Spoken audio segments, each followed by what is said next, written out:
Join me once again here on Talk and Fight for another episode of Boxing News Today and its various incarnations on various social media platforms around the world. All right, let's take off the episode beginning with, let's have a quick look here, Devin Haney. Devin Haney went to social media the other day, basically begging fans to purchase tickets uh, via pay-per-view for his fight against Ryan Garcia coming up at the Barclays Center. He said, basically, 18 days, Ryan goes down, go purchase tickets now. And he posted that on X, formerly Twitter. And pretty weird attempt at basically pleading with fans to go buy tickets is not a good look, quite frankly. There have been some pretty successful boxing matches that have been live streamed and have attracted quite a few audiences. And we'll mention a few, one in particular coming up. But let's have a quick question here. Is it Haney's lack of appeal that is dragging interest? We know this last fight against Regis Progress back in December was a disaster, reportedly selling only 50,000 pay-per-view buys, with complimentary tickets given out for the Chase Center venue itself. Given that Haney's fighting style is a combination of Shakur Stevenson and Tyson Fury, it's not that pretty to watch. So, did Ryan choose wrong? Ryan Garcia's got a huge fan base out there, and he's talking it up, I must admit. But is anyone really, really interested? I mean, it's going to be a very good fight, I'm sure. But does anybody really care? It seems not at this moment. Who is caring at the moment? Fans of Canelo Alvarez. They're looking forward to him beating our boy Jaime Munguia on May 4th. But more importantly, are asking the question, who next? And a quick scoot around the internet might suggest David Benavidez. There's a bit of a weight disparity, but let's just say that can all get sorted out in time for a September matchup. David Benavidez might be a great pay-per-view purchase for fans around the world. That would be indeed a heck of a fight, and probably one of Canelo's last fights, quite frankly. Canelo said the other day regarding Munguia's unbeaten record, that makes me excited because I want to show everybody what I am at this point. That's with respect to his title defense against Munguia that's taking place, as I said, May 4th, Mayo de Cinco weekend. He said, I feel very motivated, I feel excited, and I can't wait. I get in there and try and knock out my opponent. And this is not going to be an exception. I'm going to step in the ring with the mentality to try and finish the fight before the 12 rounds. So, there you go. Now, speaking of knockouts, there was a recent fight over in Britain. Fabio Wardley, Fraser Clark, a couple of heavyweights. They went at it, fought to a draw.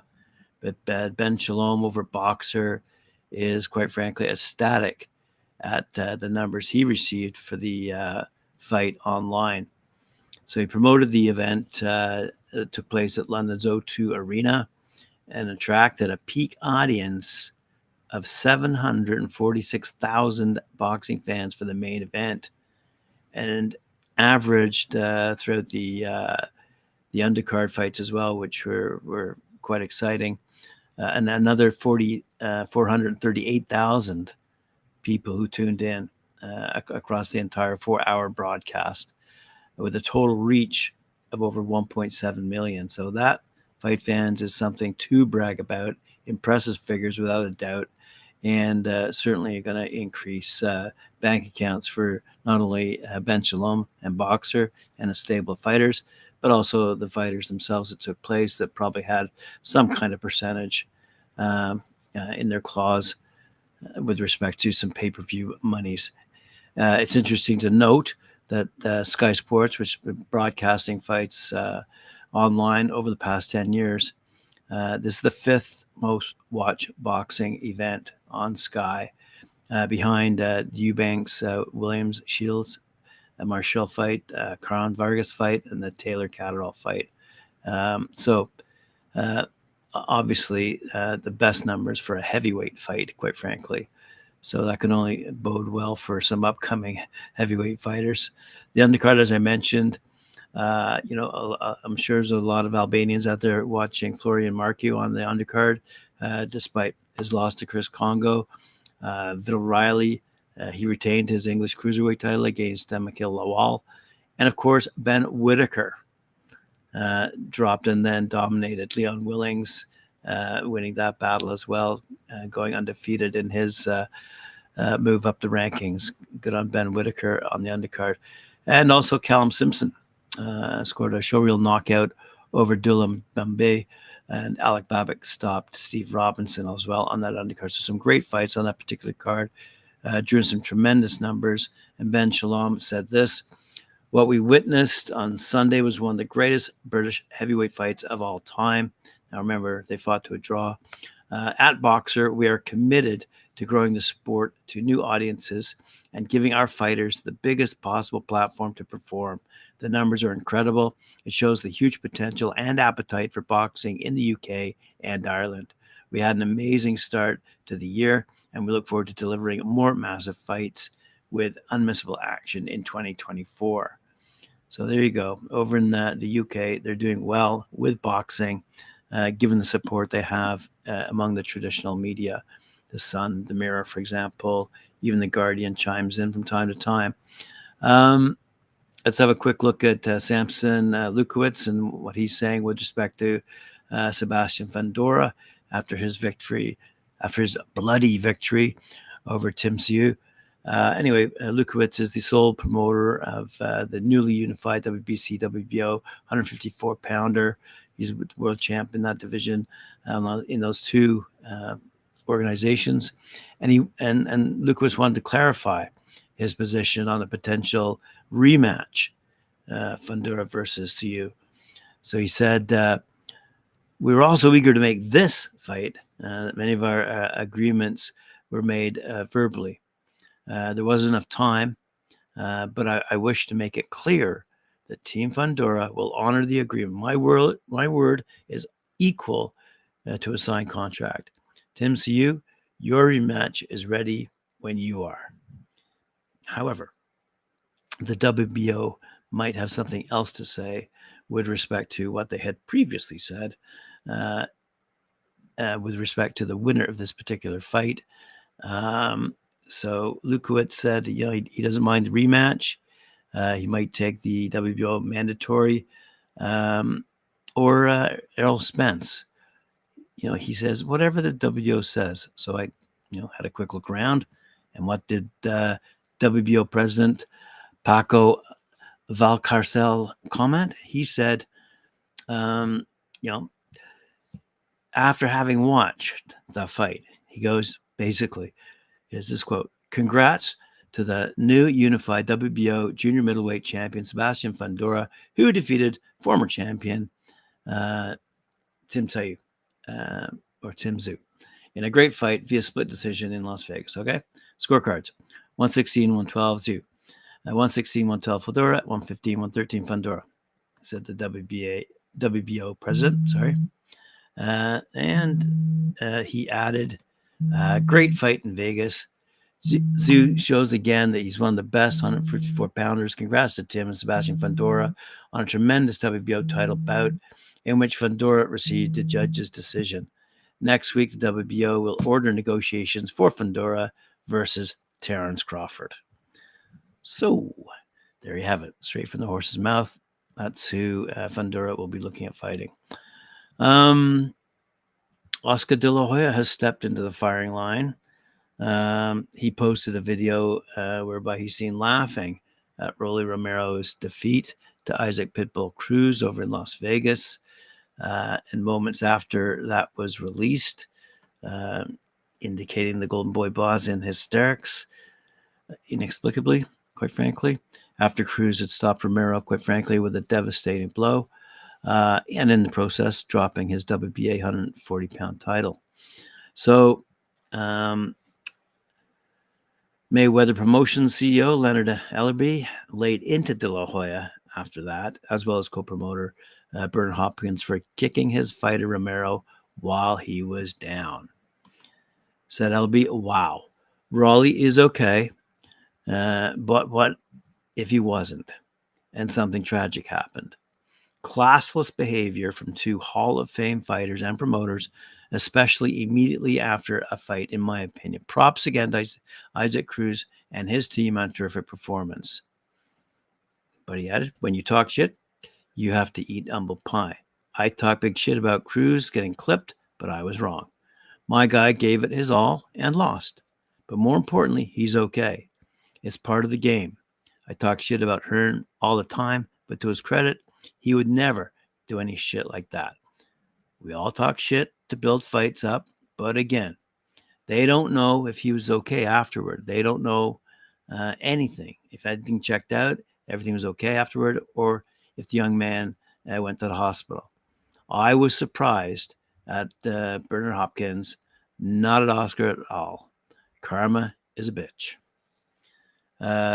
Comments over Romero's post-fight interview caused concern, by the way, as he seemed quite disoriented when speaking directly after being clobbered. It's absolutely disgusting, said a fan. For the fans to boo him, it's bullshit. Even if they interviewed a man who's clearly concussed, when are we going to stop interviewing concussed and clearly dazed fighters? So, do you want to know what De La Hoya had to say? The former pound-for-pound king released another video later on for a second dose. He goes, Rollies, you dumbass, getting knocked out.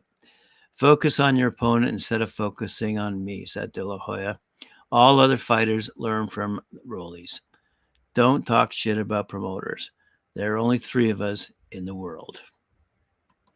So Rollies' career might be on the downside due to a knockout to Gervonta Davis, followed by the controversial win over Ismael Barrasso, but the Pitbull knocked him out. And should see Romero switching from his usual heel stance if he wants to gain any sympathy for his current plight. So there you go, bit of talking fight for you. Let's see what Mike Tyson's up to. Mike Tyson said this, with respect, because there's been a lot of chatter about whether this is going to be a professional fight against Jake Paul or an exhibition match, whether they're going to be wearing 16-ounce gloves or 10-ounce gloves, whether they're going to be fighting 2-minute rounds or 3-minute rounds. You know, this type of questioning has been asked by the fighters, fans out there, and they want to know. They want to know, you know, leading up to this fight, you know, how could they possibly get a knockout with 16-ounce gloves? That would be an interesting equation. But in essence, what it does is it lessens the impact in the fans' imaginations. So the outcome. I would like to see them fight with 10-ounce gloves. I would like to see them fight 3-minute rounds. I'd like this to be a professional fight with judges ringside. And I would like, you know, the Texas Commission to make a decision sooner rather than later. And of course, Mike Tyson, a few years away from his old age pension, quite frankly, you know, he has to undergo certain tests before this fight as well. So assuming he even passes the medical testing, yeah, he still wants to do this fight, but he had this to say. This is called an exhibition, but if you look up exhibition, you won't see any of the laws we're fighting under. This is a fight. I don't think he's faster than me. I've seen a YouTube video of him at age 16 doing weird dancing. That's not the guy I'm fighting. This is a guy who really wants to try and hurt me, which I'm accustomed to. And he's going to be greatly mistaken. Right now, I'm scared to death. As the fight gets closer, the less nervous I become because it's reality. And in reality, I'm invincible. So I hope, as I said, for all the things that I mentioned, it becomes a professional fight and we get to see those two clobber each other. Lawrence Okoli will challenge Lukasz Rozanski, undefeated. by the way, for the WBC Bridgerweight title on May 24th. It's been announced now. Okolie, he's 31 years old, will face Rozanski, he's 38 years old, in Poland, as the Brit aims to bounce back from his first professional loss. In May, Okolie was outpointed by Chris Billum-Smith to lose the WBO Cruiserweight title. And so he'll now bid to become a two-division champion. He said, "I'm excited to go to Poland and test myself yet again on away ground," said Okolie. "Rozanski is a good champion with an explosive style, but I'm going to do some serious damage. He's never seen power like mine." As I said, the unbeaten Rozanski added, "I'm defending my world title in my own backyard, in my city, fighting against a former world champion. It's a fantastic fight. For moments like these, I've trained hard my whole life." So just so you know, Okolie's 19-1, 14 knockouts, and Rozanski's 15-0, 14 knockouts. Good stuff. I will end today's episode by giving you a quote from Derek Chisora. Why? Because you might see a ton of headlines saying, information has been leaked about who Anthony Joshua will be fighting next. And it comes courtesy of Derek Chisora, has absolutely no chance. So anyway, here goes the quote from the Mirror over in the UK, a reputable source, of course. Queensberry Promotions are hosting a Wembley Stadium event later this year, and Chisora claims Joshua will be headlining the card. He will fight the winner of Daniel Dubois and Filip Hrgovic in Wembley. Fuck it. I've got a big mouth. That's the plan. I'm going to be a little adventure for Turki Al Sheikh to bring it back to London. And that's what he said on IFL TV, quoted in the Mirror today. Just thought I'd let y'all know what's going on in the fun world of boxing. Talk and fight. Thanks for joining me. Appreciate it very much. Remember to like, share, subscribe, hit that notification bell. And we'll see you again here on talkandfight.com for more news, information, quotes, previews, recaps, all the boxing news fit to print. Adios.